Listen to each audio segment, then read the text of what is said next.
When the Everhart family moved into Briar Hollow, they thought it was just an old house.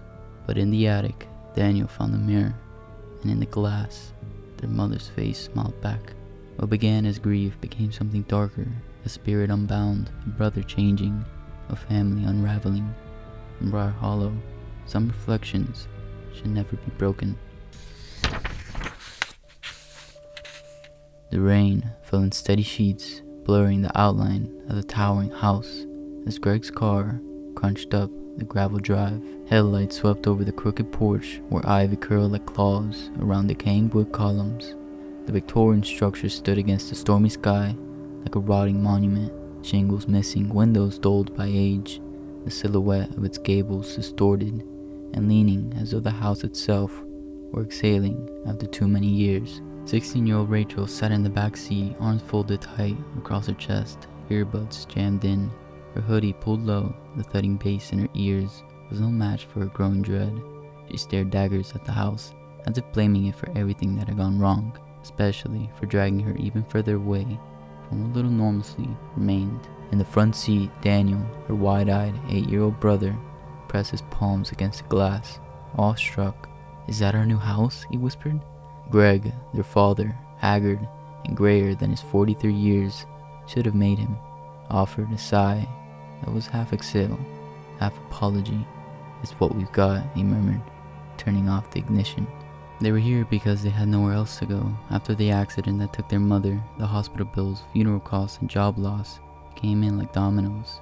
Briar Hollow had been a distant inheritance, a place Greg had never intended to return to. Death rearranged plans. Inside, the house creaked like an old throat, clearing itself. The air was thick with the scent of damp plaster and mildew, tinged with the bittersweetness of decaying wood. Movers drifted through with boxes, speaking in hushed tones. Their boots left wet impressions on the worn floorboards. Rachel retreated to the far corner of the downstairs hallway while Greg argued over delivery notes. Meanwhile, Daniel, unnoticed, slipped away up to the main staircase, drawn by a pull he couldn't explain. He wandered past rooms filled with stacked furniture and dust-covered portraits. At the top, a narrow stairway spiraled to the attic.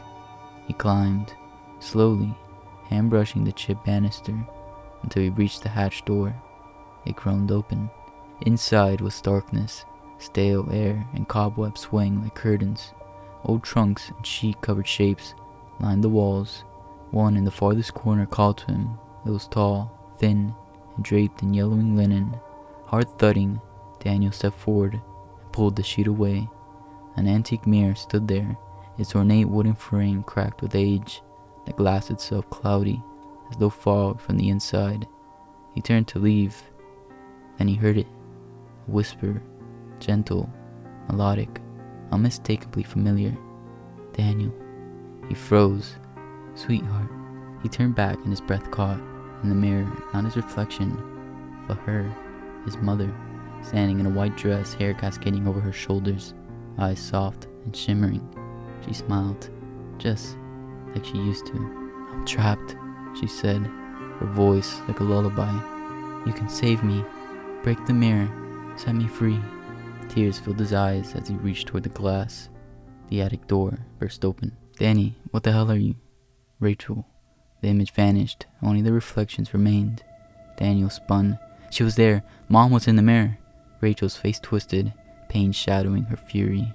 "She's gone, Danny. Don't say that. Don't do that." She grabbed his hand and pulled him from the attic, slamming the door behind them. The mirror stood alone in silence, but somewhere, faint and deliberate, it smiled. Rain clung to the windows like breath on glass as the school bus pulled away from the edge of Briar Hollow. Rachel slammed the front door with a force that rattled the warped hinges, boots tracking mud across the old floorboards. Her backpack hit the hallway wall with a dull thud before she stormed upstairs. The door to her room slammed shut behind her, like a judge's gavel. Downstairs, Greg stirred a pot of boiling noodles without looking up. The sauce had burned slightly, the smell of singed tomatoes mingling with the scent of damp insulation and mildew. He hummed tunelessly, lost in the motion of cooking, a daily ritual that offered little comfort, but even less pain. He had not noticed Rachel's anger or Daniel's absence. Daniel, meanwhile, had already vanished into the upper halls, soft steps muffled by the creaking wood. He walked with purpose this time, past the sagging wallpaper and shadow corners, drawn again to the attic like a moth to flame. His hand lingered on the brass doorknob, warm despite the chill in the air. Inside, the attic seemed darker than before. Cobwebs quivered as if disturbed by unseen breath, the broken beams overhead groaned softly, echoing the house's age-old fatigue. And in the far corner, the mirror, still bright, shimmered faintly, though no light touched it. Its cloudy surface pulsed with a rhythm, as if breathing. Daniel stepped forward. "I missed you," he whispered. The figure behind the glass smiled. She looked like their mother, the same soft curls, the same eyes full of sorrow and warmth. But something in her face was not quite right, too smooth, too still, like a mask. "I've always been here," she said sweetly, "waiting. You're such a brave boy. I'm so proud of you." Daniel's lips trembled. "Everyone acts like you're gone, but I know you're not." "No," she cooed. "I'm here, but I need your help to come back." She began to ask him questions, softly, patiently. "What song did I sing to you at bedtime? What color was the scarf I wore that day? What were the last words I said to you?" Daniel answered them all, fumbling slightly on the lullaby, but the figure never faltered. Her praise remained constant. "You're so close, Daniel," she said, her voice syrupy and slow. "Just one thing left." Tears welled in his eyes as he turned. Near the trunk, resting where the light dared not reach, was a rusted candlestick, heavy, cold to the touch. He picked it up, muscles trembling. "I love you, Mom." And then, with one swift motion, he shattered the mirror. The sound was deafening, like a scream caught in glass. The mirror exploded outward, shards scattering like teeth knocked from a jaw. For a moment, all was still. Then came the wind. It burst from the shattered frame, cold, black, furious. It roared silently through the attic, knocking over boxes, extinguishing light, pulling at the very air itself. It slithered into Daniel's open mouth like smoke, curling down his throat. His body jerked, his eyes turned back, utterly black, for a single breathless second.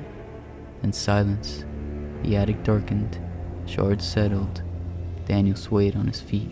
Downstairs, Greg stirred his pot, and the house creaked, not from settling wood, but from something awakening. The days that followed passed like a shadow stretching too long in the evening sun. At first, Rachel told herself she was imagining it. Daniel still looked like her brother, same mop of brown hair, same scuffed sneakers, same gap in his front teeth. But something in his eyes had changed. The warmth, the wide-eyed wonder, gone. In their place, stillness, calculation. He no longer hummed their mother's lullaby under his breath. He didn't cling to her side when thunder rolled at night. He sat at the kitchen table too straight, too still, and stared at her, not with curiosity, but with cold, unreadable focus. Once she walked past his room and heard him whispering, not in words she understood. The language was guttural, syllables wet and stretched like something half-choked. She pressed her ear to the door, heart hammering, but the moment passed. When she opened it, Daniel sat cross-legged on his bed, blinking, slowly. "Are you okay?" she asked. He just smiled. "You always ask questions, Rachel. You should listen more." She stumbled back, eyes wide. That was not her brother's voice. Not exactly. It wore his tone, but laced it with something older, smoother, as though Daniel had practiced being himself and hadn't quite nailed the part. She told Greg over dinner that night. "I'm telling you," she hissed. "Something's wrong with him." Greg didn't look up from his plate. "He's grieving, Rachel. Same as you. Maybe stop waiting for him to act how you want him to act. He talks to himself in another language." Greg exhaled sharply and rubbed his temples. "You think he's possessed now? Jesus, he's a kid. A lonely, hurting kid." Rachel pushed her plate away and stood. "You're not listening. You never do." Greg's tired voice followed her up the stairs, muffled and distant. "You're 16, not an exorcist." But she remembered. She remembered the attic, the whisper, the shattered glass, the way Daniel's voice caught when he said, "I love you, Mom," right before everything broke. That night, after dishes were washed and lights dimmed, she waited. Daniel crept upstairs again, careful as a thief. This time, she followed, her footsteps silent, her heart thudding. When she reached the attic door, it was locked. She waited, watched, and when he finally descended, expression blank, eyes unfocused, she slipped past him and climbed up, her fingers trembling on the cold brass knob. The door creaked open. The attic was darker than she remembered. The broken furniture, the damp rot, the same hollow air. But in the far corner, she gasped. The mirror was back, not whole but reassembled. The shattered shards had been glued onto a black velvet backdrop, each one jagged and uneven, their edges crusted with dry glue. They had been nailed into a crude wooden frame, like some grotesque shrine. And worse, behind the shards, something moved, a slow, pulsing throb, like a heartbeat echoing behind the glass. Rachel stepped forward, unable to stop herself. She reached out, and the whisper came, soft, wet, smiling. He's mine now. She jerked her hand back, breath caught in her throat. Daniel hadn't just broken the seal, he had invited it in. Rachel didn't knock. She burst into the kitchen where Greg sat, nursing a lukewarm cup of coffee, his eyes sunken and ringed in exhaustion. The mug shattered against the floor as she slammed down a jagged shard of glass, one piece of the reassembled mirror. "Come with me," she demanded, breath ragged. Greg opened his mouth to protest, but something in her tone, something final, made him rise. Together, they stood silently in the hallway as Daniel passed by. He didn't walk. He glided, shoulders stiff, arms at his sides, eyes fixed straight ahead, like a doll being carried by invisible strings. Rachel stepped into his path. "What was Mom's birthday?" she asked, voice shaking. Daniel blinked, once, twice, too long. The smile twitched at the corner of his lips. Greg's eyes narrowed. Rachel led him upstairs. She showed him the attic, the reassembled mirror, the pulsing shards, the whisper that slid through the air when no one breathed. She laid it all out, every word, every scream, every wrongness. The tension in Greg's jaw grew taut. His hands trembled. Then they confronted him. Daniel sat in the den, stacking old dominoes into a spiral. When Greg called his name, he looked up and something ancient peered out from beyond his boyish eyes. "Danny," Greg said gently, "are you in there?" For a heartbeat, nothing moved. Then Daniel screamed, not like a child. The shriek cracked the overhead light bulb with a loud pop, glass raining down. Every drawer in the room slammed open at once, furniture shaking. A gust of wind blew through the house, without opening a single door. Daniel's voice fractured mid-scream, splintering into overlapping tones, some high, some low, all unnatural. Greg lunged, but the thing recoiled. Rachel moved fast. She grabbed the shard of the mirror and held it up like a beacon. The entity shrieked and staggered backward. Its Daniel's skin flickered for just a moment. "Come on," she yelled. Together they lured it up the stairs. The creature followed, screeching curses in languages neither could understand. As it stepped into the attic, its feet left blackened prints on the wood. They slammed the door, locked it, and outside Rachel collapsed to the floor as it banged on the inside, voice rising in mocking imitation of Daniel's crying. "You're killing him," it wailed. "You're killing your brother." Greg turned pale. Rachel wiped her eyes and muttered, "He's already dying. We either get him back now, or we lose him forever." Greg made the call. Father Mallory arrived just before dusk, a withered man with deep-set eyes and a spine like stone.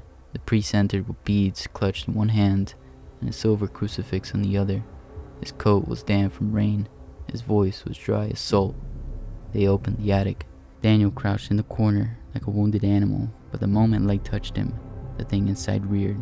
It howled, not in fear, but fury. The attic roared to life, boards shuddering, nails twisting from the walls. Whispers slithered through cracks, lies designed to pit father against daughter. "She blames you for the crash, Greg. He wished you died instead, Rachel." "Don't listen," Mallory snapped. It's probing, looking for fractures. The crucifix seared the air. Latin rang through the attic like a bell.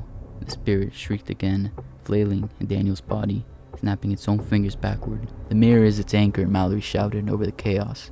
"It was its prison. Breaking it set it loose. We must rebind it." "But it's destroyed," Greg cried. Mallory turned to Rachel. "You said it was reassembled, didn't you?" Rachel nodded. Mallory's eyes lit with sudden understanding. "And we still have a chance."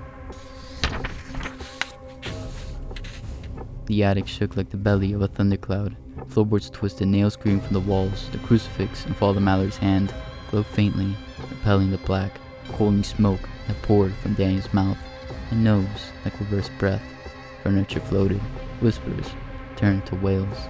Rachel's heart pounded as she scanned the room.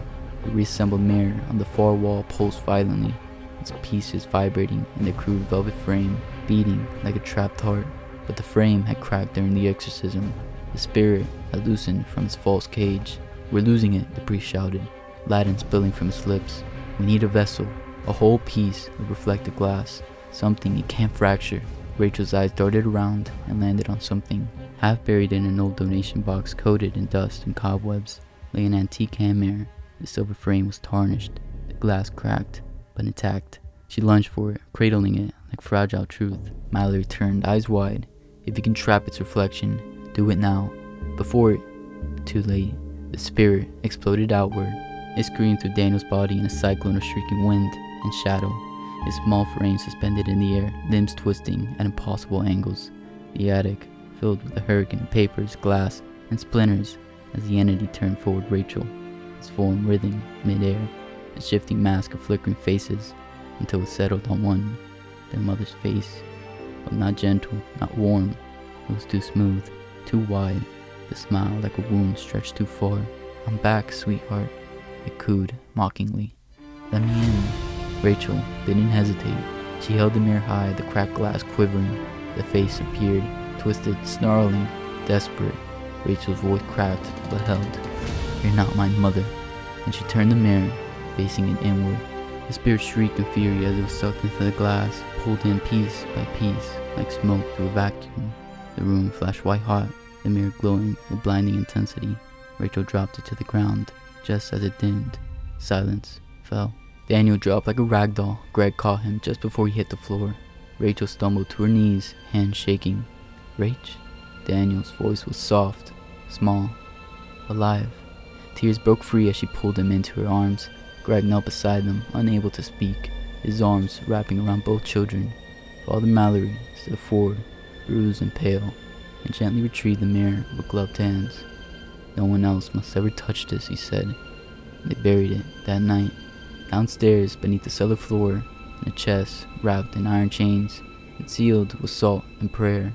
The priest placed the final lock, whispering blessings through trembling lips.